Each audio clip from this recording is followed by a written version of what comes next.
Hello everybody, this is Kyle of Church on a Budget PH, and in this video, I'm going to show you our in-ear setup. Kung paano ba namin sinesetup yung in-ears namin dito sa church. If you guys are interested in learning how to set up your own in-ears, you might learn something from this video. If you haven't subscribed yet, please go ahead and lay your hands on the subscribe button so that you won't miss a video out. And if you find this video helpful, please click that like button below until it turns blue. So, check this video out.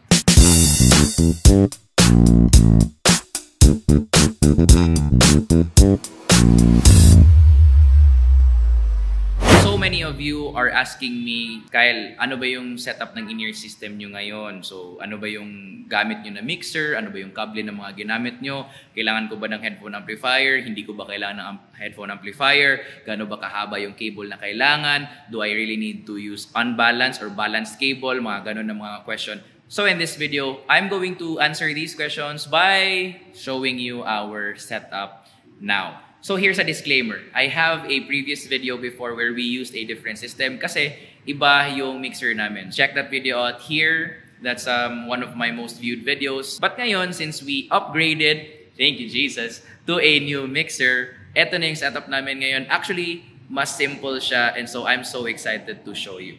Now, before we go to the mixer, this is how our stage looks like. So right here is our drummer's area. Actually, naka-drum cage kami dito sa drummer namin. This is our DIY drum cage. Yan.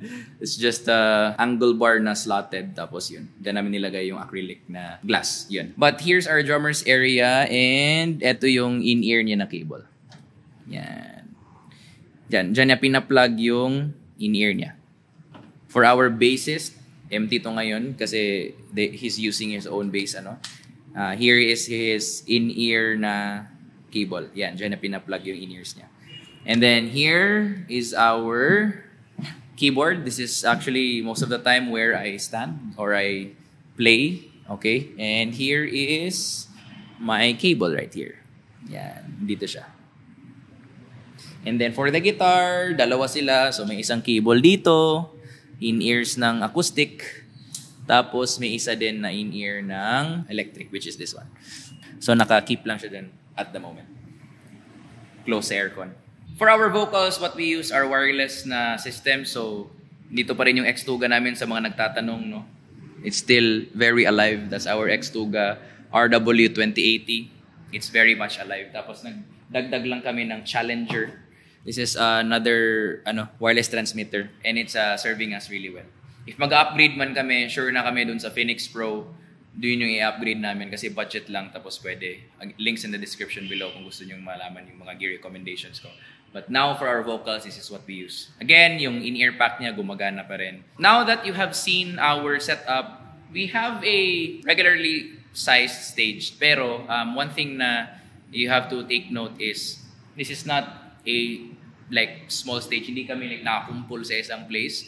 So we really need to have in-ears. And also, gumagamit kami ng MD. Actually, yung mic na nakikita niyo dito is an MD mic. Yan. So we have to use our in-ears para hindi marinig ng congregation yung pinagsasabi ko as MD. Tapos gumagamit din kami ng metronome or click. And that's something na we don't want the audience to hear, so kailangan namin mag-in-ears. Siguro nagtatanong kayo, Kyle, bakit hindi floor monitors? Kasi maririnig yan, mag-vibrate yung floor monitors, maririnig nila doon yung MD tsaka click kung isi-send mo yun sa floor monitors. So don't do it that way. You have to do in-ears, or else huwag na lang kayo mag-click or mag-MD kung wala kayong in-ear system. So, to help you with that, para magka-in-ear system na kayo, ito yung ginawa namin. Let's go to our mixer. It's very simple. So here is our mixer na station. Right here. Yan, this is our mixer now. This is actually a pre-Sonos Live 32. We have been using this since January. So, 7 months na ginagamit namin siya. And one thing na na-notice ko sa mixer na to is yung auxiliary niya amazed me. Kasi dati, from our auxiliary out, nilalagyan namin ng headphone amplifier pa para ma-amplify yung signal from the auxiliary out, pa-send dun sa cables namin, dun sa in-ear na extension cable. Now, ang nangyari, when we shifted to this, the pre-Sonos na 32, interestingly, it was amplified already. So, malakas yung signal na nilalabas na itong pre-Sonos na 32. So, we didn't have to use our headphone amplifier. Kasi if ginamit pa namin nun, sasabog na yung mga tenga namin. What's interesting with this mixer is hindi mo na kailangan mag-headphone amplifier. So that's one thing na maganda dito. Hindi ko alam sa mga other brands kasi I haven't tried. There was a conference na ginamitan namin ng headphone amplifier pa rin yung Midas nila na mixer, yung 32R, when we went to Cebu. Pero eto, hindi na kailangan. In fact, our routing is very simple. From the auxiliary out of this mixer, pumupunta yung snake namin dun sa likod ng stage. Okay? Tapos dun sa likod ng stage, naka-headphone extension cable na siya. And that is naka-XLR. Okay? So XLR yung tip. Tapos papunta na dun sa mga stations namin kung nasan kami. So yung sa drummer, papunta dun sa drummer. Yung sa bass, okay, ganun. You get the point. And then, ipa-plug lang namin diretso yung in-ears namin. Very simple setup. Now, paano mo ba ina-adjust yung in-ears mo? Itong mixer na to have mixes. Okay? So auxiliary 1, 2, papuntang 16. So, itong auxils na to, naka-assign to sa mga musicians. So, our setup is, ang mix number 2, yun yung drummer namin. Ito, bass, guitar 1, guitar 2, keyboard, vocals 1, 2, 3, 4. Na gano'n na siya, naka-setup na siya. Pag gusto mong i-mix yung in-ears mo, kiklik mo lang to. Kunwari, drummer ka, click mo lang to, and then, mix mo na dito. Okay? I-mix mo na yan. Kung bassist ka, click mo tong mix, and then, i-mix ka na dyan kung anong gusto mong setup ng mix.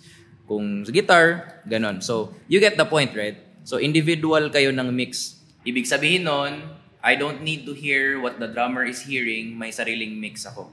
So, that's the advantage of having an in-ears. So, what do you need for an in-ear? Number 1 is enough na auxiliary out sa mixer ninyo. So kayo, you want to do this in-ear mixing, buy a bigger mixer, yung may maraming aux outs capacity. Kasi marami kayo sa banda so bilangin nyo na yan. And then, what you have to do is a cable. Very important, okay? Microphone cable na papunta dun sa stage nyo kung saan. And then, headphone extension cable, na ang tip niya is yung 3.5mm. And if you have that, tapos you have a mixer like this na hindi na kailangan ng headphone amplifier, you're good to go.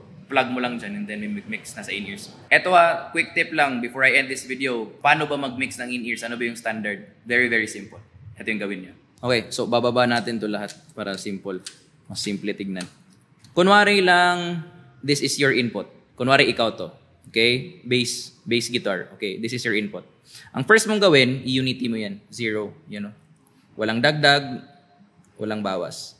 Tapos dito sa master fader, or ito yung magiging master ng aux mo, iangat mo to until a level na comfortable ka. Kunwari dyan, okay? Hindi siya malakas masyado, hindi siya mahina. Okay.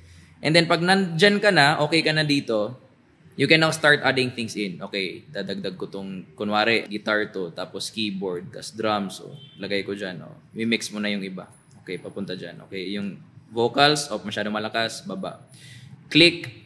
Okay, MD, ganun. So, konti-onti. Yan. Until na satisfied ka na.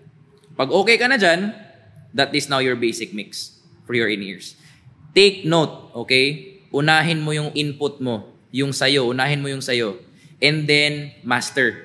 Okay? Before mo i-mix tong iba para hindi sumabog yung tenga mo. If you follow that tip, you are sure na maganda yung in-ear na mix mo. Alright, so that's it for our in-ear mix. If you have questions, please comment them down below. And if you need help sa church ninyo, I offer consultation services. Go to my website and book a consultation there. I would love to help your church become efficient and effective. This is Kyle of Church on a Budget PH that aims to help churches become efficient and effective. Thank you so much for being here, guys, and see you in the next video. Peace.